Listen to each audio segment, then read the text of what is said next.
All right, here we go. Lil Bibby, welcome back to VladTV. You're the only person that's managed to get me on camera. The only person, seriously, that I've ever interviewed that's basically forced me to be on camera to do the interview. Yep, Vlad, I only did one interview in about 5 years, Vlad. So I said, if I'm gonna do this interview, you gotta be on camera too, right? Yep, you strong-armed me into it. So, right. you know, here we are. People gotta see you, Vlad. See, man, you looking too rich now, Vlad. What's going on? I gotta get richer, man. I'm not rich enough. I'm trying to catch up to you. Stop it, Vlad. And you know, even though we haven't done an interview in a while, we have been in contact. We talk to each other. You know, I mean, I've been congratulating you on what you're doing. We've had conversations about stocks and everything else like that. Congrats, man. At 26, you've accomplished a lot. Thanks, man. I appreciate it. A lot. And the way you've done it, I think, is really special as well. And, you know, I want to get into what you're doing now, but I kind of want to lead into some of the stuff you've, you know, originally did leading up to what you're doing now to kind of tell the whole story. Yeah, right. Okay, so you, of course, grew up in Chicago. And I mean, you started rapping in 2011. Yeah, I think so, yeah. Okay, what made you want to start originally? I'm gonna keep it 100 with you, but I never thought about rapping or being no rapper. That never clicked in my head, you know? Mm-hmm. So I'm on the corner just doing what I do, you know, selling little stuff I was selling. And I just get to hearing about Chief Keef, Lil Durk, Lil Reese. So I'm listening to it, and I'm like, man, like, you know, and I'm hearing all of, like, man, they about to get signed or this label. I'm like, I can do this shit. They paying niggas for this. so I get to playing around. Okay. Yeah. And then in 2013, that was your first mixtape, Free Crack. Yeah. So you were only rapping like 2 years at that point? Yeah. Okay. And you kind of based the whole Free Crack on Kanye West crack music? No, that's not true? Nah. Okay. All right, I messed that up. I just got up on Kanye West about a year ago, maybe. Okay. You know, I ain't really used to listen to that like that. Okay, so why Free Crack? That shit just the most addictive shit in the world, man. So I'm like, man, it's a free mixtape, man. And people liking this shit, man. Shit, Free Crack.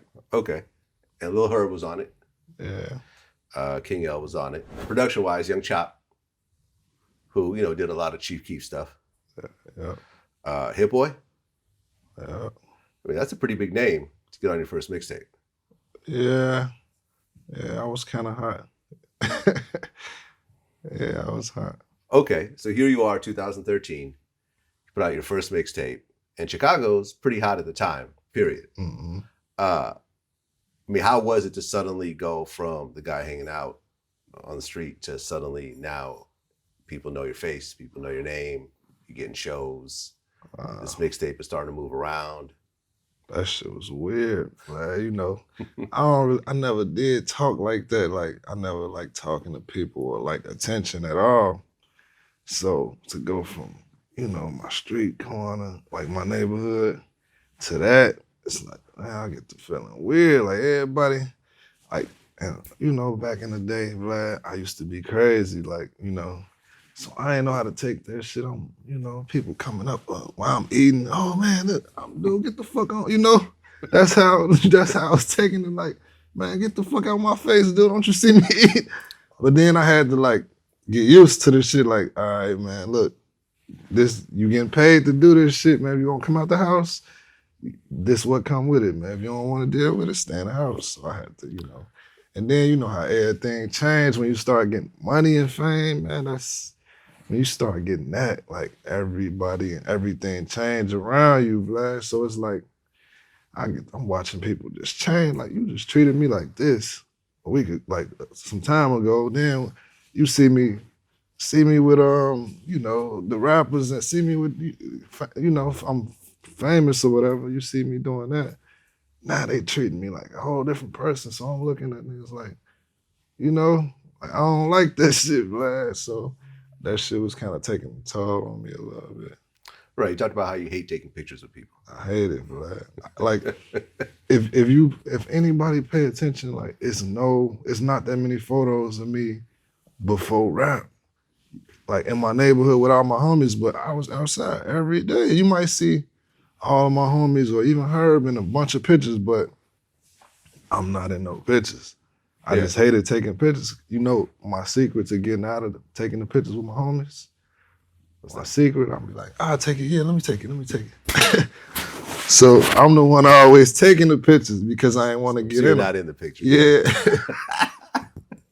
Right, because you don't really have like a typical rapper personality. You're not like super outgoing and flamboyant. Yeah. You know, like how certain dudes is like, you know, you're around certain people like a DMX, like they're just drawn to the camera. Yeah. Like, if there's a camera, they're like right there in like T.I. He's the same type of way. Yeah. He's just drawn. You'll be interviewing someone else and T.I. will get in that shot and do something. Yeah. But you're not like that.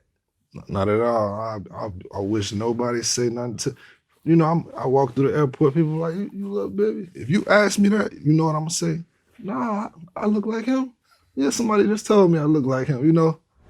So you've told people no, you just lied all to the people time. If you gonna ask me, right, I'm gonna say no, you know? Right. And you don't have any tattoos. Right. So they can't Google you real quick and be like, nah, like. Yeah, I'm gonna say, nah, somebody just told me I look like him. That's crazy.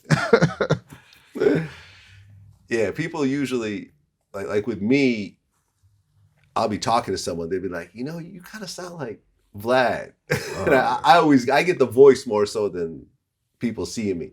You know what I mean? But I mean, people don't understand the advantage of actually not being known.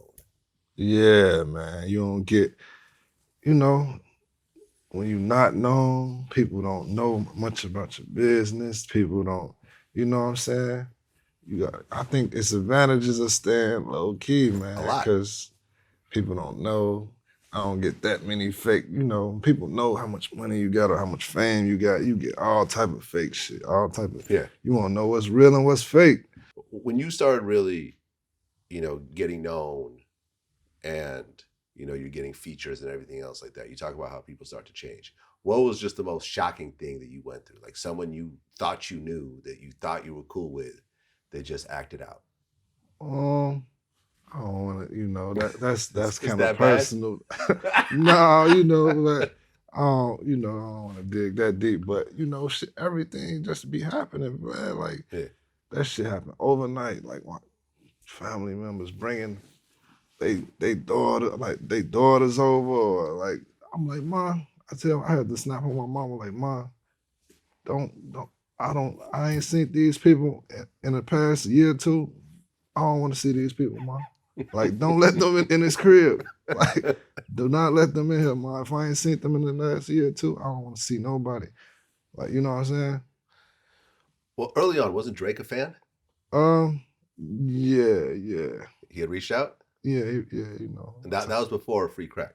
Yeah, that was before the project. You know, I met Drake a few times, and yeah, we used to talk a little bit. Okay, and I guess that kind of pushed you to go harder on that first mixtape? Yeah, because, you know, like, that was my favorite rapper, so, you know, my favorite rapper hitting me up, like, oh, I'm a big fan of, you know, I'm like, damn, you know? But, I don't know. But still, I'm just so weird, I really... Right, you have no songs together. Yeah, and I'm just saying, I'm just weird, like, I really don't be caring, like, I don't really be caring about this type of stuff like that, though. Yeah. I don't know why. Well, then 2014, Free Crack 2. Right. And that had a lot of appearances on it. Right. I mean, you got Lil Herb again, but then you got Wiz Khalifa, you got Juicy J, you got Kevin Gates, you got Jadakiss, which is one of your favorites, right? Yeah. And Anthony Hamilton, right, was dope. I just interviewed him not too long ago. Why stack up the mixtape this time around like that? I don't know. You know, I got more of a profile, and you know, I'm able to work with the people that I used to listen to. You know what I'm saying? So, yeah, I was trying to, you know, work with the people that I like. Well, and you got to work with a lot of people. I started going through the catalog this morning. You got songs with Future. You got songs with T.I. I mean, you're on the Juicy J song with Nicki Minaj. Yeah. I mean, a lot of people. So you're starting to really make your rounds. Yeah, Vlad. I'm trying to forget about all that. I'm trying to you know. Well, yeah, but that's the whole thing. I'm leading into that. Yeah. You know what I mean? But like Vlad. as I'm going through it, it's like, yo, like you were really on your way. You got the Double XL freshman cover in 2014 as a rapper, not an executive. Right. Right? So it's just interesting how everything is building up for you as a rapper. And at one point things start to change. Right. Because I mean, I looked it up. 2017, that was the last song that you released. Something featuring Black Youngster. Right. December 2017. Yeah. And you know, before I kind of go on, what was interesting was you had this interview back in when you were 19, and you said, "I need 100 million in my bank account." 19. Yeah, Damn. it was with Alicia Muhammad. It was on NPR. That's fire. You were saying I need 100 million in my bank account as a 19-year-old. Back when most 19-year-olds will say I need $1 million because $1 million seems unattainable. But you were already talking about 100 million. But why is that? Vlad, I don't know, Vlad. If I look at somebody do it, I think I can do it. It's Jay-Z. Like it's Jay-Z's in this world. Like I feel like shit, if he did, I could do that shit. You know what I'm saying? Yeah. Well, you talked about at one point, you know, before you kind of shifted careers that you went broke before. Yeah, for sure. As a rapper or before being a rapper? As a rapper. As a rapper. Yeah. So tell me about that whole situation. You know, trying to keep up with the Joneses, Vlad, you know, it's a couple $1,000s on sweaters, a couple $1,000 on outfit. You know, I look at my closet, and then I look at my bank account, I'm like, man, this shit ain't right, you know? And, you know, like, me and Kevin Gates, I fuck with Gates. Like, I used to talk to Gates a lot. He like, man, Bibby, man, like, fuck all that shit, man. Like, you can only wear that shit one time, man. And you know what I'm saying? Like, and he like, bro, he said, Bibby, I spend $300 a month. And he like, I buy a Nike jogging suit, some polo shirts, socks, and one pair of Air Force Ones. He said, I wear that shit. He said, I wear that shit all month. He like, what somebody gonna say to me, Bibby? If somebody wanna talk about me, call me dirty, I'm gonna put out 50,000 in their face. And I'm like, he said he spent 300, and he got way more money than me at that time, you know? And I'm like, man, I'm spending about $6-7 grand at least. So yeah, I'm like, bro, I'm doing something wrong. That just always stuck with me. So then I just started, you know, changing it. Like, man, I gotta lower my expenses, man, you know? Yeah, I remember when I interviewed Trick Daddy, he said, if you look in your closet, in your driveway, and you see more money that's in your bank account, you're a damn fool. For sure, yeah. So including your driveway. If you got a bunch of cars and you don't have that money in your bank account, you fucking up. Yeah, but that's everybody, Vlad. Well, I ain't gonna say everybody, but most people try to keep up with the Joneses, man. Like, I guess it's competition, you know. Rappers want to look like, I don't know, it'd be like that. Yeah, I think Instagram's a lot of the reason for that. Yeah. Just because when, you know, like I was, you know, even this morning as I'm getting dressed, I'm like, all right, should I put on this Fendi shirt? I used that in this photo with Be Real. So now I got this fucking $500 shirt that I don't want to wear. Yeah. Because I have it in one photo. Yeah. From 2 months ago. And like, that's so stupid. Like, you know, you're thinking about how stupid it is, but you know everyone's going through the same shit. So everyone's buying clothes so they can be fresh on Instagram. Like, you almost want to start a challenge, like the wear that shit again challenge. Or like, you know, you wear the same shit in all your photos. Yeah, it'd be like that. Yeah. That's why most of the time, black t-shirts, man. Black, you know. Yeah. Throw a chain or two on. You're black done. t-shirt,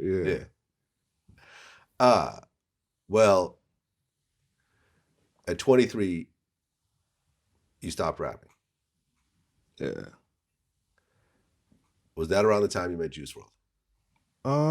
No, it was like maybe like 6 months before. Aha. Or a couple months before. I don't remember. Okay. But yeah, I just got to thinking like, man, that was around the time. Well, okay, I went broke. Then what I do? I had started thinking like, man, it ain't no sense to me keep making this money if I don't know what the fuck to do with it. I'm just gonna keep doing it. So I started thinking like, all right, what do most millionaires is made off of? What, Vlad? Stocks. Real estate. And real estate. Stocks and real estate. Yeah. So I'm like, most millionaires made off of real estate. Let me learn about this shit, man. So I took some time off and learned that. And so boom, I'm still doing shows, saving like all my money, And then I look up, I buy some properties and shit, boom.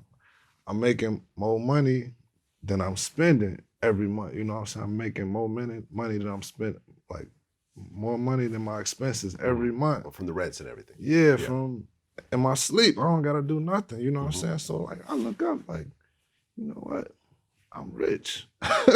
I don't gotta do nothing for the rest of my life, and I'm just gonna keep making money. I can sleep every day. Like I don't gotta wake up and do shit. So I started thinking like, man, you know what? I don't know. I just felt comfortable. Like I'm rich. Okay, so you decide at 23 that you're gonna retire from rap, more or less. I was kind of playing around. Okay. So how did Juice Wrld come around? Boom. My brother brought him to me. Okay. That's when I wasn't gonna retire from rap. I was just, but when I met Juice, I'm like, hold on. I know what this is. You know what I'm saying? I know what it sounded like. I know like every step to make. You know what I'm saying? I just knew what it was. I'm like, this is way bigger than what I'm doing. Mm-hmm. Well, let's talk about Juice Wrld for a second. Mm-hmm. I never got to meet him, unfortunately, but I was a big fan. Grew up in Chicago, grew up in the burbs. Mm-hmm. So here's a guy that's not from the hood, that doesn't have the street background. He's more of a middle-class kid. He actually started to play piano at 4 years old. So he was like really super musical. Mm-hmm. Started playing guitar, drums, trumpet, everything else like that. But the thing about Juice Wrld is that he kind of started with drugs early on. Yeah. At 12 years old, he started drinking lean. I don't know if I believe that. You don't believe that part? 12 lean? I don't know. The 6th grade. I don't know. Allegedly at 15, he started popping perks and Xanax. He was in high school. That might be true. Yeah. So he started with that early. Sophomore year in high school, he started putting out songs on SoundCloud. He was called Juice the Kid originally. And I guess Juice was based on Tupac. Yeah, I think that's what they said. Yeah. And I guess he was part of Internet Money at one point also, right? Nah. No, it's not true? Okay, were they affiliated with him at all? Or? He was cool with Nick Mirror, and he was cool with Nick Mirror, so that's who he was getting beats from. Mm-hmm. So like it was a point they was trying to sign him like right before me, you know? Like, well, he put out the EP 999. Mm-hmm. This is before you. Yeah. And that had Lucid Dreams on it. Yeah. When you met him, you heard Lucid Dreams for the first time. Mm-hmm. So had you heard the song before meeting him or knowing about him, or was that kind of the same time? So no. Like my brother, I didn't know nothing about him. It was so early. He had 2,000 followers on Instagram. And he had like his biggest song was "All Girls Are the Same." When my brother sent Wait, he already had that back then? Yeah, so "All Girls Are the Same" had about 70,000 plays on SoundCloud, which is good, but not crazy. Yeah, I mean it's a million artists with that, like 70,000 plays, but so it had like 70,000 plays on SoundCloud, and my brother was like, "Man, man, this song right here, So I'm listening to it. I'm like, yeah, this one is all right, you know. But it didn't. I didn't get that excited off of that song. You know what I'm saying? So he get to sending me a bunch of stuff. Boom, boom, boom. And then I get to dig and like I find Lucid Dreams on YouTube. I'm like, and that one got like no numbers. The biggest song was Our Girls. Lucid Dreams had like nothing. I tell my brother, this right here is the best song that I heard in a long time. You said 10 years. Yeah, that's what I said. I said that to everybody. I'm like, this is the best song I heard in 10 years. I said that to everybody. And you know, I just knew what it was. I could like when I heard that song, that's when I got excited. Like, I'm making calls now. I'm like, Cole Bennett. I hit Cole, man, it's this kid, you gotta da-da-da. I hit my like everybody, like you could think of. I could check I'm hitting it. So Cole, like, I sent Cole the song. Cole, like, all right, yeah, da-da-da. But then I had to keep gassing Cole to do it, you know what I'm saying? To do the music video. Yeah, like, or just link with the kid. That's what I just wanted him to link with him and just build, like, you know, we wanted the video. So, yeah. Okay. But you hadn't signed him yet. Like, I was getting my paperwork sent, like, he didn't sign yet, but he was in the process of signing. There was a story about how he showed up to the studio with his goth girlfriend. Oh, yeah. Tell me about it. That's when I knew, like, you know, Vlad, I'm really good at what I do. So, boom. Juice, the music, he had the music, but I'm like, all right, how I'm finna get people I gotta make him a star, you know what I'm saying? So I'm like, you know, you gotta study your artist, you gotta study his personality, you know, like, and you gotta try to make as many people, like, feel him, like, you know what I'm saying? As many people relate to him and, like, fuck with him, and, like, so when we in the studio, I'm with all my homies, right? You know, all my crazy homies from my neighborhood. This man comes to the studio with his gothic girlfriend, like, you know, just with the gothic nets. You know, she like real gothic, you know what I'm saying? And he is tongue kissing her in front of all my homies. That's when I knew, like, man, he a star, you know what I'm saying? Cause like I would never do no shit like that. Right. I knew he was a star from right there. I'm like, bro, he don't care. He don't care what people think. Didn't you say like that he had like the biker vest with like no shirt underneath? And then look, Vlad, this kid, like, he didn't care, Vlad. That's why I liked him. He had no six pack. He wasn't all built. Nah, he didn't care. A muffin top. That's what Hey, Vlad, so we go in a meeting with BMG, like this publishing company. We in a meeting with BMG. This kid had no shirt. I'm like, at all. No shirt. He go in a real office building. Did you like sit him down and say, hey man, look, can you find a shirt right now? Can we do something? Vlad, my son, my little bro was hot. He hot. Like, I do what you want to do, bro. Like, you if you don't want to wear no shirt, bro, you the man. Like, be yourself. You know what I'm saying? Okay. Do you have the face tattoos at this point or no? Nah, no tattoo. I think he was thinking about getting the tattoo. I had like, nah. Okay. Man, you got this artist, and you know he's hot, but the rest of the world doesn't know it yet. Right. You eventually end up taking him to Interscope. Mm-hmm. Well, no. So before that, though, like even before I met Juice Wrld, so like before I met Juice Wrld, everybody that worked at the labels, the A&Rs and the presidents and stuff, they all like knew me because I always tell my A&Rs like, bro, this the next artist right here. I'm outside. Like I know what people like. I know what happened when you mix this with this. I know who got the lingo that everybody like. I know, you know. So boom, they won't do it, or then next thing you know, it's the biggest shit in the world, or sometimes they do it, and they be, oh, thanks, Bill, man, you know. So one of my guys, this dude who work at Def Jam that I'm really cool with, he was trying to give me a whole label, like, you know what I'm saying? Before Juice, like, I didn't even have no artist. He just knew, like, my track record of just telling people, like, so he like, man, Bibby, I'm finna give you this money, start you a label, go get the artist, you know? So then I met Juice. So he like, so I already met with him about the label, right? So then he like, man, so what's the first artist? I'm like, shit, I just signed this kid last week. So he like, who? Like, who is he? So I show him, he like, it's no numbers or nothing, but he like, I'm in there saying this nigga is the best artist I ever heard, like, but he looking like it's no numbers, but he like, but Bib, if you say it's that, fuck it, fly him out. He flew him out. He finna give me, like, he put a crazy off on the table with no numbers, no nothing, no video out. He didn't have nothing out, but he just, my homie believed in what I was, you know?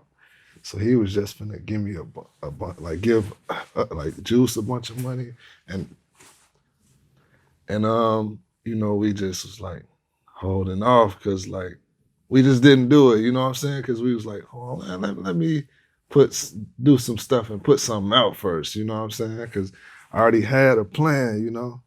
So I could have jumped at the first deal because it was really insane to offer that much money for somebody that didn't have anything out, like, but we just didn't do it. And then I already had my place being set up. I linked Juice with Cole, and yeah. Around Lucid Dreams. No, that was, what do you mean? All Girls, well, you linked them, and did you guys put out the song again first before the label deal or no? Nah. So boom. Then we get a call, Interscope, like, from my lawyer, like, Interscope is interested, da-da-da-da-da. So we fly to LA.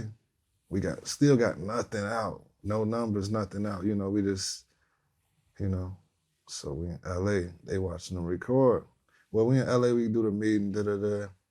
I'm in the meeting telling them, playing the music, like, look, this is the best song that I heard in 10 years. I know what I'm about to do with it. I know what's finna happen. I really don't need you guys. Like, so whoever that I decide to partner with is like, you know what I'm saying? It's already, you know, it's already out of here. So boom, I'm like, man, this is the best artist that I ever heard. He like if you in the studio with him, anybody that ask any artist, man, they gonna tell you the same shit I'm saying. He the best recording artist I ever seen in my life, man. So I knew what I had, you know what I'm saying? So we in LA, and shit, you know, I think we went to Chicago to shoot All Girls Are the Same with Cole. And so we got the video being in the works. We in LA for like, they ain't want to let us leave. We out here for like a month without sign. So they just like, man, do not let them leave. So now we were just having fun, man. That shit was fun as fuck. You end up signing the deal. It was a $3 million joint venture. Right. Juice got a nice check out of it. Of course. During that time, were other people trying to pull him in different directions or whatever else? Or he was like, nah, I'm rocking with you, Bibby. Like, I signed with you. I'm fucking with you. I don't give a fuck what else is going on. Yeah, he was with me, you know, because like everything I put together, everything that I said was gonna happen, bro. It happened. It's starting to happen, yeah. Everything I put together, it happened. Like, and you mentioned, you know, you talk about, you know, him in the studio, but I guess when you guys would hang out, he would just be freestyling. Yeah. All the time. To the point where it almost got annoying. Like, I swear, Vlad, all the time, Vlad. He like, it's gonna be videos of him freestyling for a long time. They're gonna keep coming out. Yeah, because I remember I saw him, was it on Tim Westwood, where he just went for an hour, right? Yeah, and he just started creating songs with the melodies and the hooks. And he was the hardest, Vlad. Yeah, no, he was exceptional. Yeah. Well, Lucid Dreams comes out, I looked at the numbers. Between Spotify and YouTube, it's at 2.2 billion views. Yeah. Billion. The label was telling me like, no, don't put this one out yet. Don't put it out. Let's work the first one. Let's work All Girls.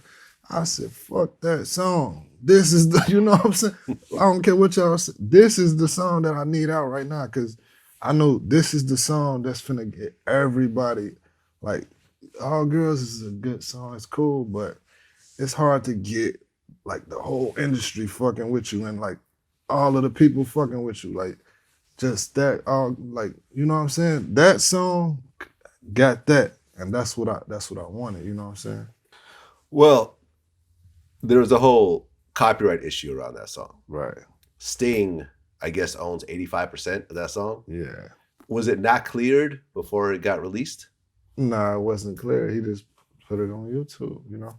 Okay, but at the point that Interscope steps in, you know, this is an old established label. They know that things have to be clear. Did they just not catch the Sting sample or the replaying of it?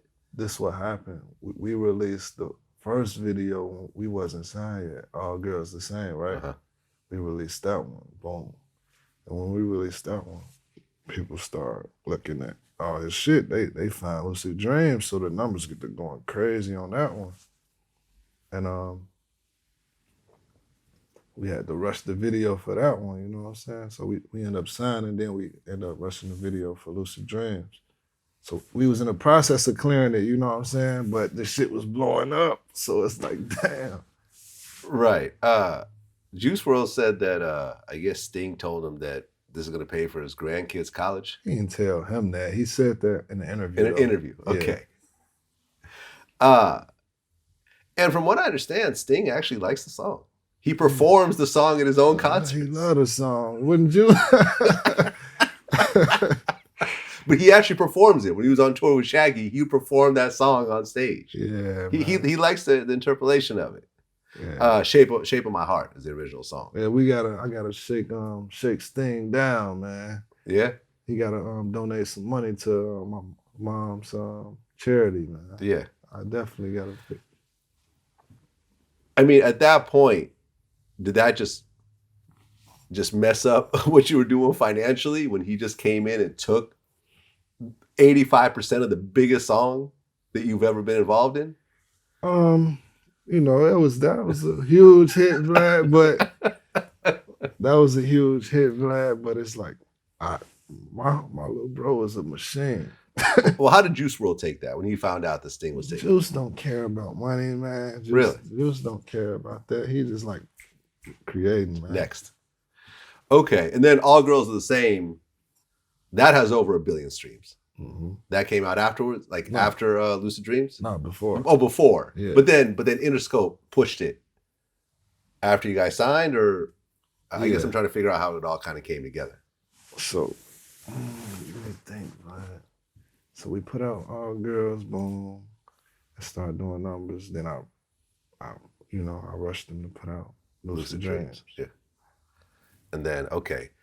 Well, and then the debut album comes out. Right. Goodbye and Good Riddance. Mm-hmm. Hell of an album. Yeah. Did that album go to number 1 or? I think, I don't remember. But it was up there. Yeah.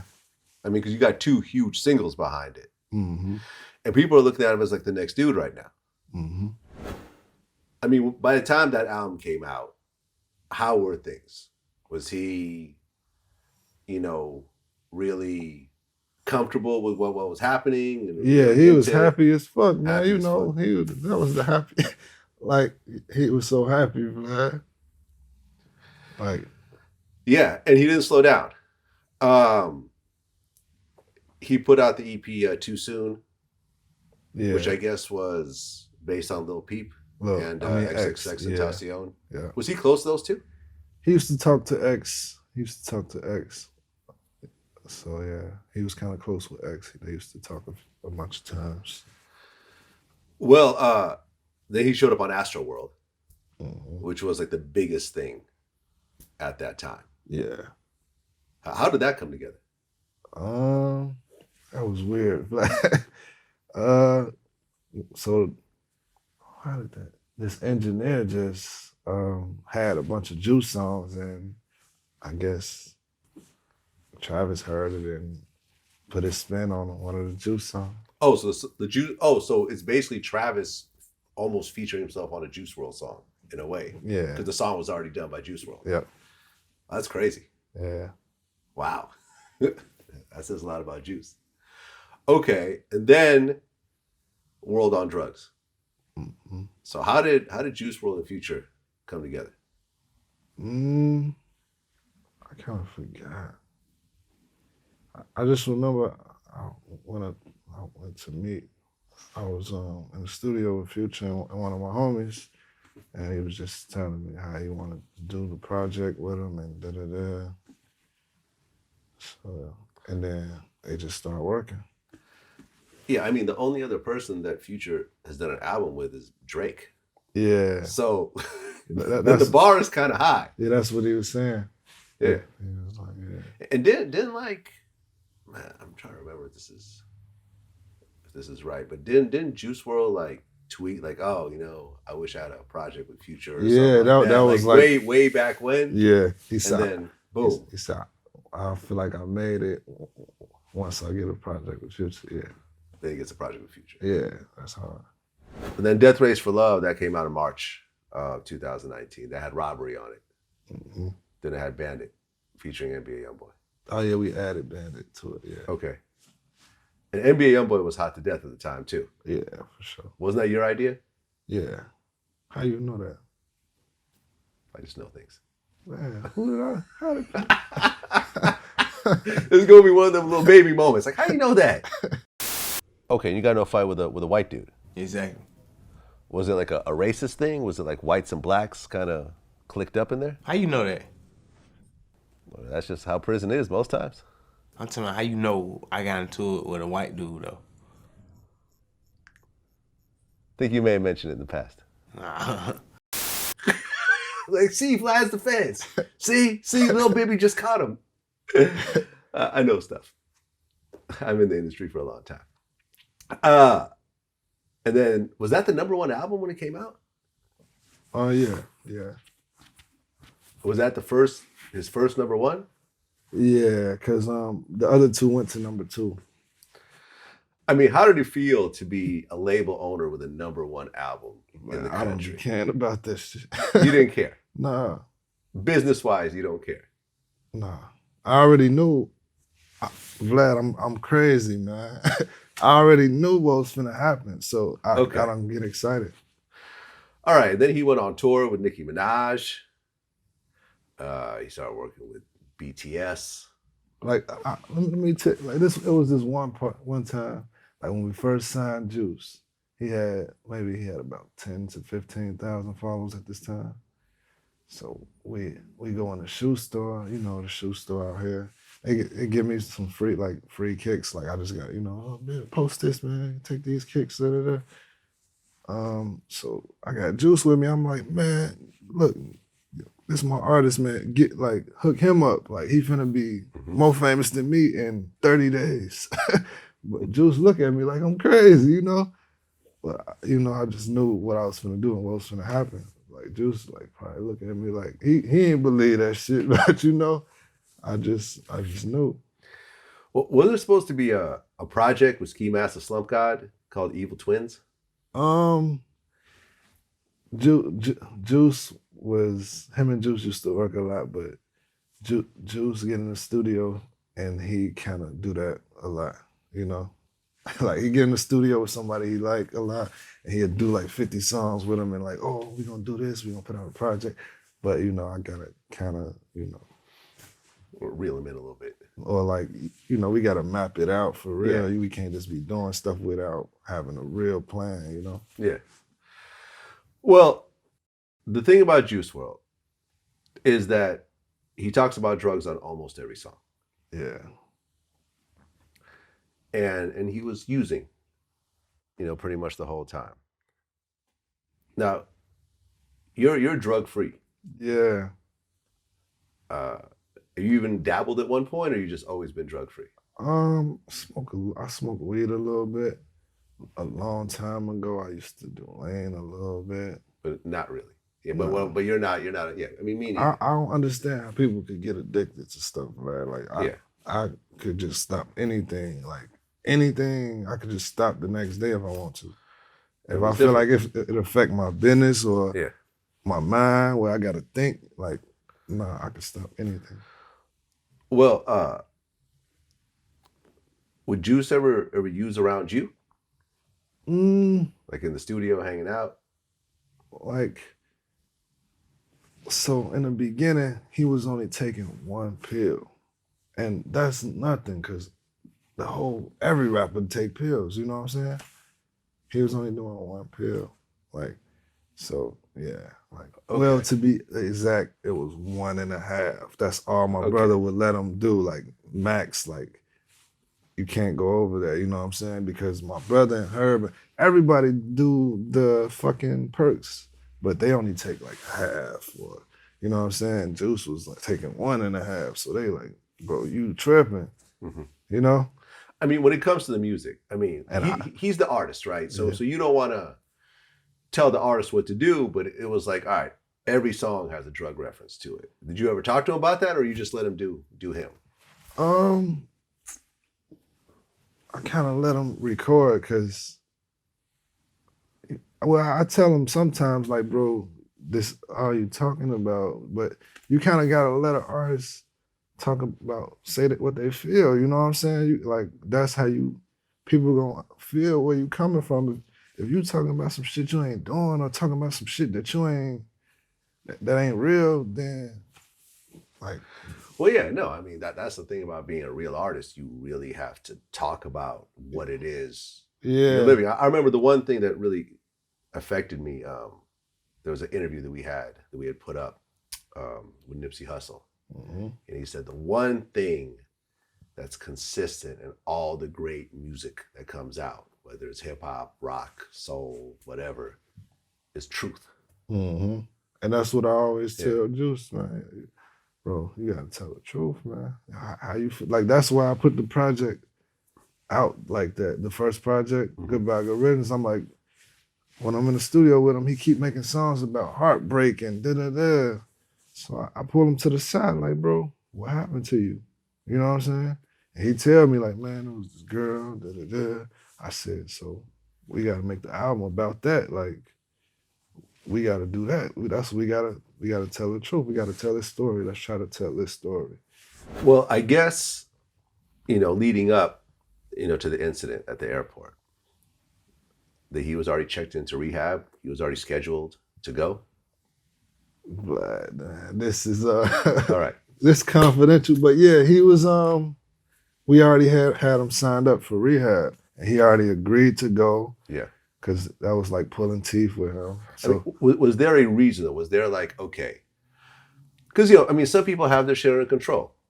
Some people, could deal with drugs 20, 30, 50 years and it's whatever. But was there something that said, okay, we got to send you to rehab because of this? Yeah. So we had damn, this is Vlad, I really gotta say this before it come out. I got you. So Vlad, like I said, he was taking 1.5 pills, and like I thought that was crazy. You know what I'm saying, Vlad? Because all of my like Herb and all of them, they only taking 1 or a half. You know what I'm saying? So 1.5 compared to a half, I'm looking like, bro, what the fuck? But then I found out that he was doing like 4. You know what I'm saying? 4 what? Pills. What kind of pills? The Percocet. The Percs, yeah. So I get to freaking out, like, bro, what the fuck? Like, I get to telling everybody, like, man, look, we gotta send this kid to rehab. He doing 4 pills, da-da-da-da-da. I'm freaking out, I'm telling everybody from the label, I'm telling everybody, like, cause like, I'm thinking that's a lot, cause all the people I know only do at the max 1. Have you ever tried perks yourself? No, yeah, and these me neither, yeah. These is the ones that's 30s, you know what I'm saying? Like, like that. Bro, 4 of those, I'm thinking that's crazy. You know what I'm saying? It's heavy, yeah. Yeah. Okay. But How did you convince him to agree to go to rehab? Because he's only, what, 21 at the time? so, Vlad, we found out he was doing more than 4. Oh. Like a week before he passed, you know? We found out he was doing, I ain't gonna say the number, but it was a lot. Huge number, yeah. Yeah. So that freaked you out. That was the final straw. Like that was like we had to really, you know what I'm saying? Like you ain't have a choice at this time, you know what I'm saying? Dude, you gotta, you know what I'm saying? So did you have an actual like intervention? I wasn't there physically, but everybody else was there, like his cousin and everybody, like the road manager and everybody. But I was on the phone when they was having it. So we all was right there, you know. How did he take it? Was he like, all right, cool? Or he's like, nah, y'all tripping, I'm believe cool, what I'm he said. good. You won't believe what he said. What did he say? He said, what did he say?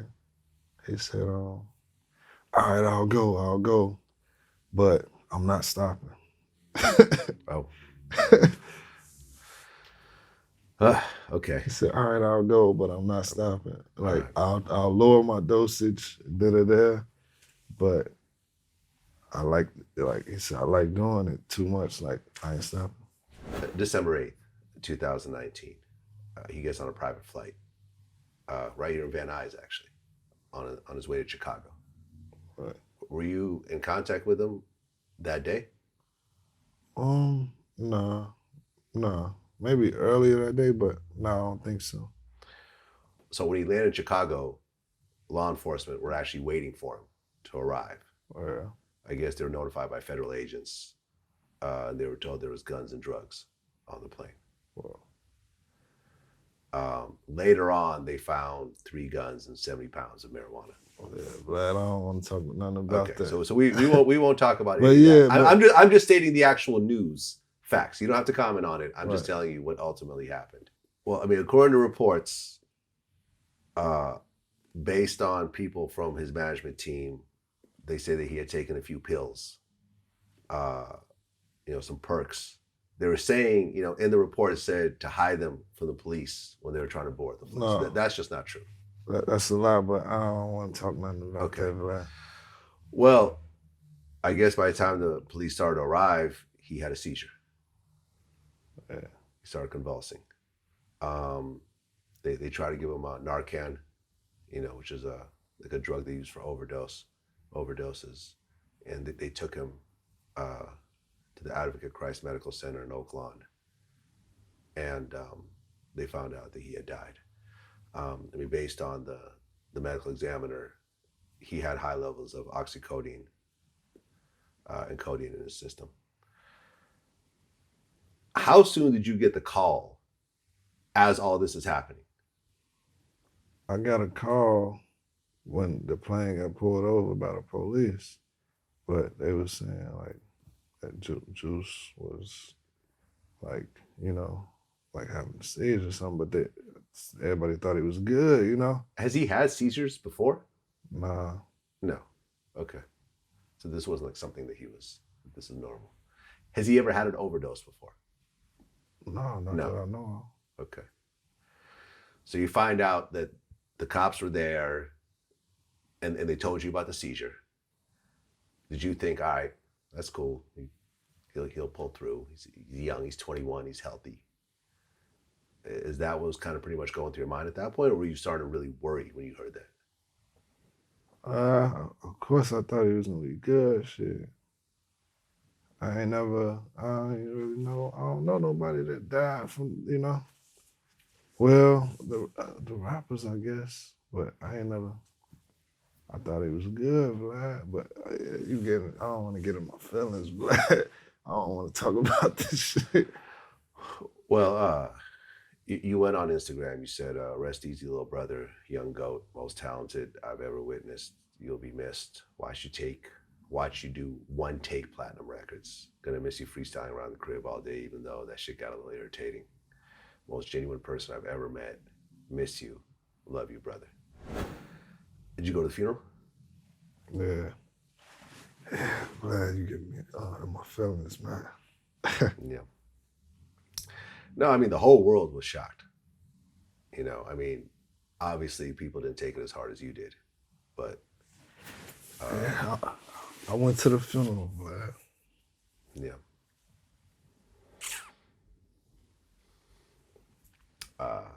I ain't been to a funeral in about, what, like 15 years. You know how many homies that died that I know? You would just skip those. Yeah, I don't go to funerals, Vlad. Yeah.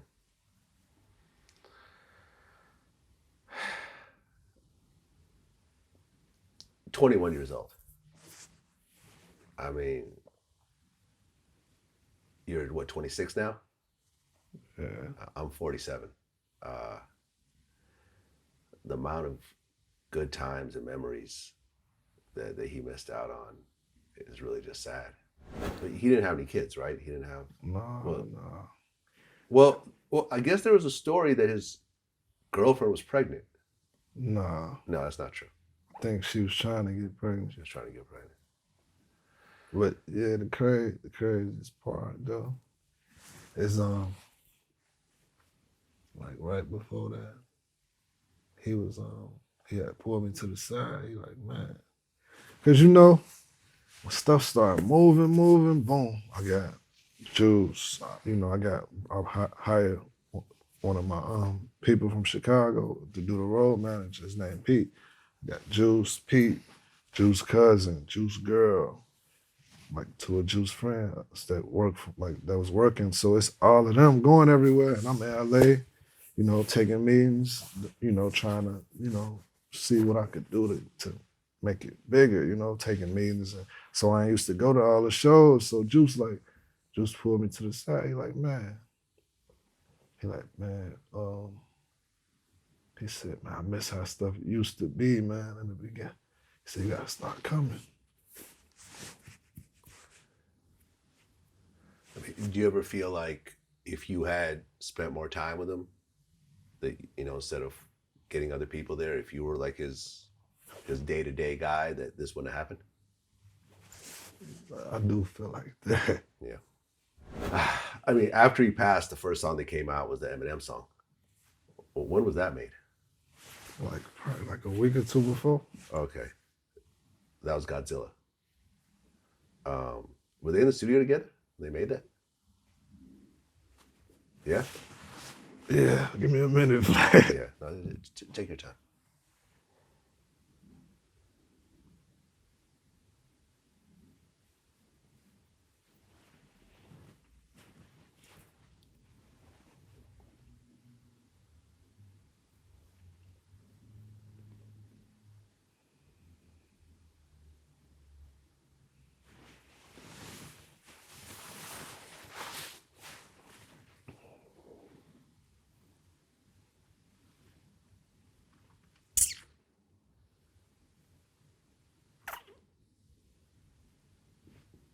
Whenever you're ready. You all right?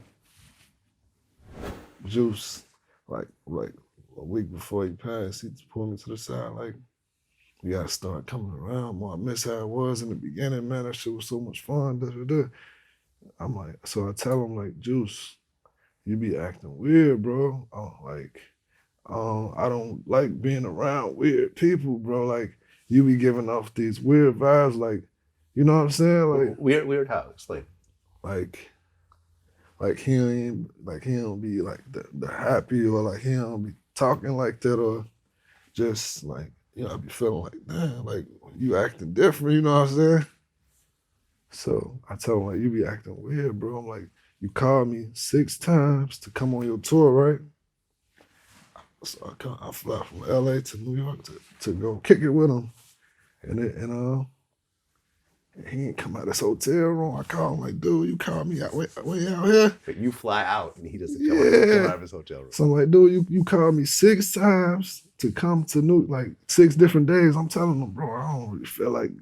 So I had to get up and I'll take the 6-hour flight to go with him on his tour, because that's what he begged me to do. So So I come out there like, bro, we finna kick it at least, you know what I'm saying? Like, so this man didn't come out of his room, so I get mad as fuck, like, bro.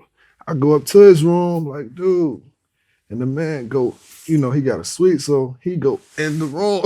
So I go up to his room, he go in the room. So I get mad as fuck, like, man, what the fuck, like, Rockstar shit. Yeah, so then I tell him, like, bro, the last time you told me to come to New York and da-da-da, I took the 6-hour flight, you ain't come out your room, bro. What's wrong with you, bro? Like, I don't deal with that weird shit, bro. Like, I don't really be, I don't. Well, what was his reason for not So coming he out? told me, like, yeah, man, I know, man, I'm sorry, da-da-da. I'm just dealing with anxiety and da-da-da. I said, bro, what the fuck? Like, I got anxiety too. What are you talking about, bro? Like I be stressed out too, bro. Like, but look, on top of that, with anxiety, but you don't do no drugs, though. So I got anxiety and I'm doing the drugs. I said, well, bro, stop doing the fucking drugs then. What the fuck? Like, stop doing that shit. It's easy for you to say and da-da-da. I said, bro, like, you know what I'm saying? Like, why you just can't stop doing the shit?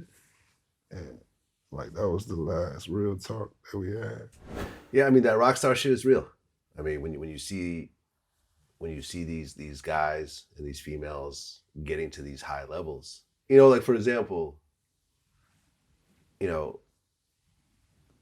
I've told this story a couple of times. I had this little minor operation, and they gave me as they're getting ready to basically put me under anesthesia. I said, "Oh, what kind of anesthesia is it?" Oh, it's propofol. This is what they gave Michael Jackson when he died. And I'm like, "You straight, right?" Well, no, I mean I had to have it because I had a real operation. But I remember waking up after like a 3-hour operation, completely dead, and I'm like, "Yo, this is what Michael Jackson was taking to go to sleep? Like this is crazy." Yeah. Michael Jackson had a in-house doctor that would just give him the heaviest anesthesia you could possibly give to a human just so he could sleep well at night. Yeah. You know what I mean? Same fuck? thing with Prince. Prince was all, he had broken his legs doing the splits, like in high heels or whatever on stage. And he had, problems healing up from that. So he was just popping drugs all the time. Like you see this over and over again with these guys who reach this high level. You know what I'm saying? And because no one around them want to tell him no. Yeah. You know what I'm saying? That's probably why, like, every time I come around him, I don't know. Like, he don't do that shit around me because he know. Yeah. He, like, after, like, I told you in the beginning he did, but after that, I never saw him do the shit. He never do it around me. Because, bro, I would make fun, like, I would talk about you, like, bro, what the fuck is, you know what I'm saying? Like, I think that shit's stupid. I don't understand why people do that shit. Like, I think all of that shit dumb, you know what I'm saying? Like, that's basically people running from their problems. If you running from them, you ain't gonna never deal with the shit. You gotta face the problem as quick as possible so you can get it over with, you know what I'm saying? You keep running from them, they gonna stay there. Yeah, but he started early. Like I said, I mean, according to what I found, 12 years old. Yeah. 12 years old with lean. By 15, you're popping perks and Xans. Well, I did the shit too, though, Vlad. Yeah, but you're different. You know what I mean? Just like I know people that have smoked crack and said, "Nah, it's not for me." Yeah. I know people who are still crackheads 40 years later. You know what I mean? Like it's not just because it doesn't affect you a certain type of way. People have addictive personalities. And when I think about it, that's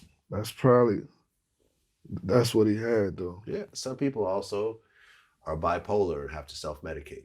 I've seen that. You know what I'm saying? Like that they're going through shit and they figured out that this just kind of calms them. I had one of my very close friends, Disco D, the producer. The guy, Benny Blanco, he came from Disco. He was Disco D's intern. Yeah, he hung himself in his mother's room at his house. Wow. He was bipolar. You know what I mean? Yeah. He tried to commit suicide before. This time he actually succeeded. you see a lot of stuff. You know, mental health is a real thing, Yeah. and yeah, man. Vlad, but that shit be happening to me too. That's what I was telling Juice, like, Yeah. bro, I can't stop thinking. Like sometimes I can't stop thinking, like, and I can't sleep. You know what I'm saying? And like, I don't know, I be getting migraines sometimes. You know what I'm saying? Like, but like, I don't know. That shit don't make me act weird. Well, I think I probably do act weird. Cause I just be in the house by myself, or like I don't really like being around people like that. Yeah. Man, my condolences. Like I said, I never met him, but you know, you're the one that saw the vision before anyone else did. Well, in 2020, Legends Never Die gets released. It goes #1, and it's the most successful posthumous debut in 20 years. Also had the most top 10 Hot 100 song entries. The Weeknd is on it. Weeknd hopped on it kind of late, right? Yeah, he jumped on this song and then we added it to it after. Yeah, I remember he like tweeted like, "Oh, I want to be on this album." Yeah. Trippie Redd's on it, who he's worked with before. Polo G, Kid Laroi, Halsey, Marshmello. Come and Go was on that, which became his second biggest song. I don't think so. Well, one of his biggest songs. Yeah. Yeah. How was it putting together that album after he had died? That was rough, man. Yeah. Yeah. Cause I ain't hear those songs, Vlad. I didn't hear all those songs. I started hearing them after he passed. I'm like, damn, he was talking about, you know what I'm saying? I didn't know he was saying all that shit, Vlad. Like, did you hear that shit? Yeah. Yeah. He was saying, like, basically, like he wanted to, like he wanted to die or some shit, Vlad. And that shit hit me, like, bro, you know, I cried though, like listening to some of that shit. Yeah. There's supposed to be another album that's supposed to come out. Yeah. It's in the works. Yeah. How many songs do you have of his? Like maybe like 3,000. Wait.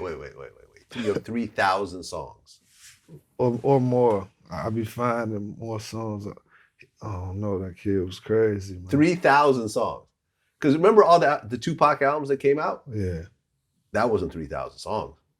Yeah. That was maybe 300, maybe 100. Well, if you're Juice lucky. got at least like 600-700 songs that's leaked on the internet right now. Shit. Okay. I mean, his album was streamed by Spotify 5.9 billion times, which made him the fourth most streamed artist in the world. Yeah. Damn. When you see these types of numbers and the effect, and he's not even around to promote it, you know what I mean? So it's kind of like you lose that part of it, and still it does. One of the biggest artists in the world. Like, how do you feel? I feel good about it because there's no like people really. He had a big impact on people. Yeah. Well, I guess before he passed, there was a group called Yellow Card that tried to sue him. Yeah. Over Lucid Dreams. Yeah. And I guess they continued the lawsuit even after he passed. Yeah. Is that still going? No, I think it's over with. Okay. Did you guys settle with them or they dropped it? I think they dropped it. Okay. Yeah, they dropped it. It's nice of them to drop it, man. Well, I guess they actually felt bad. Maybe. About the whole thing. The Kid Laroi. Yeah. Him and Juice met when Juice Wrld was on tour in Australia? Yeah, I think so. Okay. So Laroi is from Waterloo, Sydney, Australia. Yeah. At 10 years old, he decided to pursue music. Right around the time his uncle got murdered. Right. You guys have talked about the situation? Yeah. I guess his dad wasn't really around, and his uncle was the one that was like pushing him to do music, and while he was out in the streets, telling him not to follow his footsteps. Yeah. And then when his uncle got murdered, that's when he was like, all right, now I'm going to start taking it seriously. Yeah. At 14, he had his first EP called 14 with a Dream. This was way before you met him. Yeah. And then I guess he was a finalist on some competition in Australia. Yeah. And by the time you met him, was he like a star in Australia or just sort of an underground kind of artist? I think it was underground. Like he had about 15 to 20, 15 maybe, 1,000 followers. Okay, not a lot. But I think that's good for Australia, I think. Well, for Australia, yeah. Well, but was he opening up for Juice Wrld or on tour, or what happened? I don't remember. I think. Were you there in Australia? Nah. No. Like I said, I didn't go. You don't go. I didn't go to the shows. Like okay. That. But allegedly they met in Australia. Well, this is what happened, Vlad. Okay. I gotta tell you. I'm in the office with one of my homies, and they played me 5 seconds of this song of Kid Leroy. So it's the song called Blessings, and it's in the hook. He was like, I wake up and count my blessings. But then the second half of the hook, he switched the flow, and I've been on the low, low, low. And once I heard that, I'm like, oh, I need this kid. Like I'm like, I don't know. I know music, and I know how hard it is to do that shit. You know what I'm saying? So once I heard him do that shit, and they say he's 15, I'm like, bro, this kid could do. He could do like how when I first heard Juice, I knew what it was. But if you could switch like flows like that in a hook, you could do bro, I just knew. Right. But just to be fair, white rappers from Australia have kind of a mixed bag when it comes to US success. Yeah. Iggy Azalea, right? Yeah. That's the last Australian rapper that has crossed over into a US market. And I mean, she's had success, of course, but it's, Yeah. Didn't quite go according to plan. Yeah. In terms of her being a major artist. So you have this white kid from Australia who sings and raps. What made you say, okay, I'm actually gonna put my resources behind this? Once I heard him switch that flow. That's it. That little moment convinced you completely. Completely. I just knew. Okay. I know how hard that is to do. I've been rapping for a minute. I can't do that shit, Vlad. So once I heard this little kid do that, I said, this is the one. That's the one. Okay. And I guess it took you a year to try to sign him? Yeah. So what, you reached out, talked to his mother or something? Yep. With the moms, it's hard to get somebody to trust you, you know what I'm saying? Well, I told my people, whatever these people want, give it to, I'm giving it to them, you know what I'm saying? Whatever they want, I just knew what it was. So I had my homie calling them every other day, man, I'm like, bro, tell them this. If that's not enough, go up, tell them this. But then I found out he was already signed to a Sony deal. Huh, okay. He wasn't telling you this? They told me that eventually, you know. Okay. So what happened to get him out of that Sony deal? He couldn't get out. It's either he would have had to wait it out or sign with a Sony label. So I meet with my lawyer and telling him, man, look, I need this kid. Whatever you got to do, get me this kid. So he oh, if he's in a Sony deal, well, you could probably try to partner with Sony or da-da-da. So I'm like, Vlad, I told my lawyer, man, I need this kid, whatever I got to do. So we at the Polo Lounge, and the president of Sony walked through the door. He oh, you can do it with him. Hey, Ron, check it out. So they're Bibby has an artist that's in a development deal and da-da-da. Man, y'all should partner. But, nobody heard of this kid yet. So, shit. You know, we flew him out and we did it. We signed with Columbia, Yeah, which is under Sony, yeah, but it's under your label. yeah. Okay. Well, me and Columbia partner on. Okay. 2019, Let Her Go. That was the first time that he started to kind of buzz. Yeah, Okay, yeah. that was with Lyrical Lemonade. Mm-hmm. But then there's a story with him and Juice Wrld Mm-hmm. about how Juice Wrld did a verse for him. Yeah, we was in Greece, and like I said, you know how Juice never wanted to come out his room, so it's the kid's birthday, and, you know he wanted to kick it with everybody, kick it with Juice. Juice didn't come out the room, so I guess Juice felt bad, like, man, you know what? I'm gonna give you this. A verse. Yeah. And I guess that was a $200,000 gift. Yeah, that's what Juice said. Was Juice really charging $200,000 for a We verse? was charging more than that. What? More than that. What was the most you ever charged? 250, 300. Shit.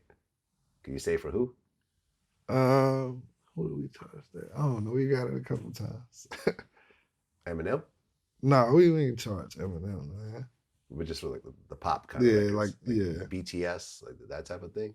Vlad, I don't want to Okay. say. All right, fine. Okay, well, you know, he came out with Diva, with Lil Tecca, the Addison Rae. That was a big song for him. Yeah. Not really? Yeah, it was big, but Okay. I didn't really like that type of stuff. He was just recording.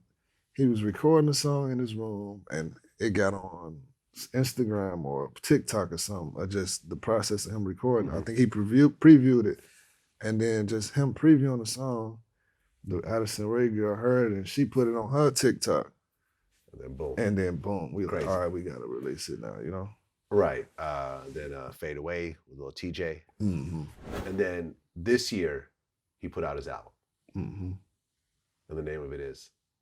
Fuck Love. Why that name? Because I don't know. I be studying my artists, Vlad, and I listen to what they say the most. You know what I'm saying? Mm-hmm. And that's what I feel like we gotta base their albums off. Like, how do they really feel? And if you listen to every song, if this one thing come up all the time, you know what I'm saying? He always be saying like money over bitches, or like I'm chasing money, I ain't worried about girls. And I'm like, man, that's what the album gotta be about. Well, he's how old right now? 17. 17. I mean, you talk, you know, he talks about all these issues, but he's 17. Yeah. Right? He hasn't been in long-term relationships. And, Nah, you know, just small little. Yeah, that's what I'm yeah. saying. So he's talking about a lot of these issues that are still kind of new to him. Mm. But he talks about it a lot. Mm-hmm. Does he write all his own stuff? Yeah. Really? Mm-hmm. Hooks and all? Yeah. So you don't have a writing team, you know, like what do you call it, writing rooms and stuff like that? Nah. He write like over 90% of it. Sometimes I might bring a real producer in, like in a real producer that helps structure the song. But you know, he write it. Well, then the album, I mean, it's got NBA YoungBoy, it's got Marshmello, it's got Machine Gun Kelly, it's got Lil Mosey, it's got Juice Wrld. The skits were a little weird. That's funny. Look, that was real life. Were those actual real like voicemails? I think 2 of them was real life, and then the rest we fixed. Put a little something on it. But he was on the phone with this girl, and his DJ was just recording him on the phone, like on some sneaky, just recording him, and he didn't even know, you know. So, well, this became one of the biggest albums of this year. Yeah. Has it gone platinum already? No, it's gold right now. Right now. Yeah. But his monthly streams are crazy. Yeah. Absolutely crazy. Do you feel like he's going to surpass Juice Wrld eventually? That'll be hard. It'll be hard to do that, but he might. He's going to have a lot more time to do it. Yeah. Because Juice was 21. Yeah, man. Juice did all that in 2 years. Yeah, 2 years. Well, I mean, it's crazy you just saw the vision of that, man. to see a 16-year-old white Australian kid Yeah, say that he's and going to be the a lot of biggest. people was saying that, like, nobody's ever broke from Australia like that, like no rapper. Like, I'm just like, I just knew what he could do. I just knew. Label-wise, what's next? I'm gonna sign a few more artists. Do you have anyone else signed right now besides Leroy? I'm in the process of signing too. Well, I got this other artist named Clever that he signed with Post Malone. You know, Grade A Productions. You guys have 2 home runs. Yeah. Are you guys trying to be like the next Interscope? Or are you just happy being the boutique label with just a couple of artists? I don't want to. I'm gonna sign a few artists, maybe like 5, 6 max. For now. I don't really like dealing with too many personalities, man. Like, Vlad, I don't really mix well with people. So, with the artists that I sign, like, they like family, you know? Well, since last time that we had an interview, we lost King Von. Mm-hmm. Did you guys know each other? No, I never met Von. Never met Von. No. We also lost FBG Duck. Did you know him? No, I never met Duck. I interviewed him. I think I saw some of y'all interviews. Yeah. You know, you've had in Chicago rappers getting killed. That's always been a thing, unfortunately, in Chicago. Sure. But the rappers who were killed before were kind of like local legends. You know what I'm saying? Like they were big in Chicago and all the neighborhoods in Chicago, but now you have actual like national and international stars. You know, Von was a big artist. Yeah. Like he was really on his way. FBG Duck with songs like Slide, 100 million views. When you see this happening in Chicago, how do you get your head around that? What do you mean? I mean, the fact that these are people that come from where you come from, doing what you were primarily doing yourself, doing shows, going to parties, going to videos. You know, you never really got into the bullshit, you know, into the back and forth and everything else like that, but people you know have. I mean, I was in it too. Yeah. It's just, I don't do that shit on the internet. You know, I don't do that on the internet. That shit just regular Chicago shit. That's a gang. Everybody's in the gang. Like, so everybody, like, you beef, everybody beefing with somebody, you know. Everybody got at least 2 other neighborhoods that they going back and forth killing with.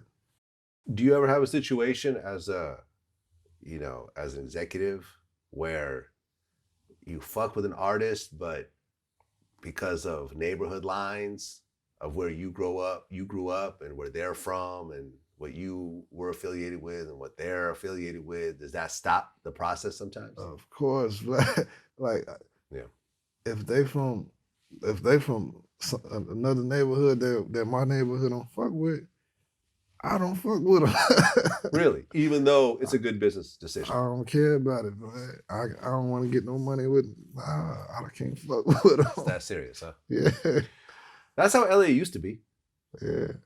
Crips and Bloods used to never mix with each other. You know, you can work with DJ Quick if you were from this neighborhood or whatever else. Sure. But in 2021, that shit really doesn't matter. Yeah, in LA, I be seeing that. Yeah. But Nipsey and YG were close. Yeah. They have hit songs together. But I don't know if they neighborhoods was direct, like beef. Yeah, but still, the Crip Blood thing is still a ubiquitous thing to a certain degree. At least it was. I mean, back then it was in the 80s. In 2021, not so much. People got over it. Yeah. People saw that, okay, this is stopping everyone's money. Yeah. This is causing unnecessary problems. Look, that's the difference, Vlad, between Chicago and LA.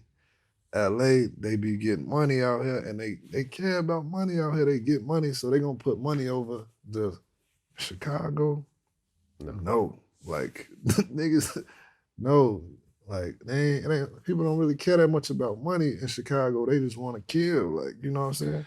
Yeah, no, I mean the way FBG Duck got shot down in broad daylight on the Rodeo Drive of sure. Chicago with 1,000 witnesses and They'd cameras, kill you anywhere. and they still haven't found who did it. I interviewed his mother. Yeah. Did you see that? No, I ain't see. I seen some clips of it. I didn't see it. Yo, man, she was crying. Yeah. She lost 3 of her children, 2 to gun violence. Yeah. And then she had a 3-year-old daughter who died in a fire. Damn. You know, and now after that interview, like the mothers, like Tuka's mom. Oh yeah, I you seen know, that. and like Pappy's mom, like yeah, maybe not Pappy. I think I seen that on Instagram. Yeah, they're now getting together and doing stuff together, and you know, people are like, "Why you interview his mom?" And I'm like, people need to see this. Yeah, people need to see what happens after the clout chasing is over and the internet fans have gone on to something else. You have someone's mother who has to deal with this every day for the rest of her life. I mean, but they already be knowing, like, this, you know, my mama knows this shit can happen to me any day. You know what's going on. You know what I'm saying? Do you still go back to Chicago? Yeah, sometimes. Not much these days because, you know, LA is where the money at, man. Atlanta, LA. Yeah. Ain't no money in Chicago like that, so ain't really no, like, I gotta go where the money at right now. You know. Yeah, of course. Of course. And you know, I mean, speaking of money, me and you, most of our conversations over the phone have been about money. Yeah, for sure. You know, I mean, when I started Vlad Stocks, I remember you hit me up and I was, you know, telling you how I do it and, you know, not trying to get in your business, you know what I'm saying? Not trying to be like, you know, part of whatever you do. I'll just say, hey, this is what I do. If you want to do it like this, that's how you do it. Vlad, you made me some money, man. I made you some money. This is how you pay me back. Yeah, you come and do an interview with me. Yeah, so I can make a few dollars. All right, Vlad.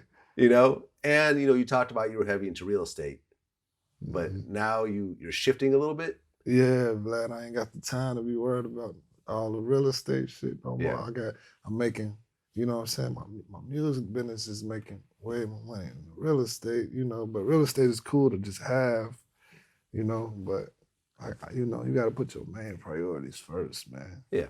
Well, this is why when you look at most billionaires, yeah, they got some real estate, but usually most of their money is in stocks. Because you don't got to do nothing, right?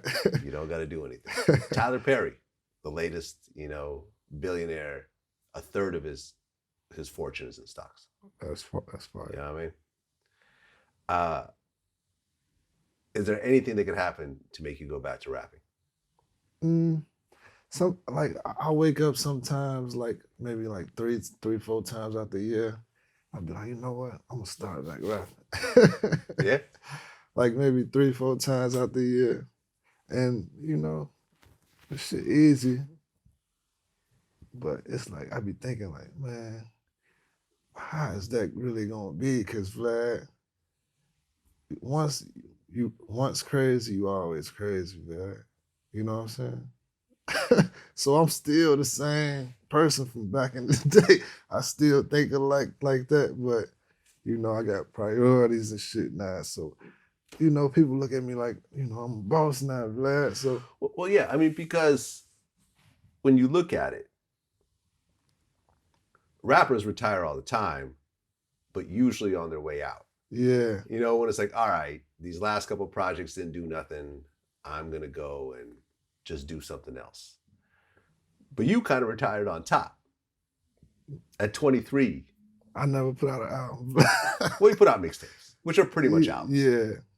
Yeah.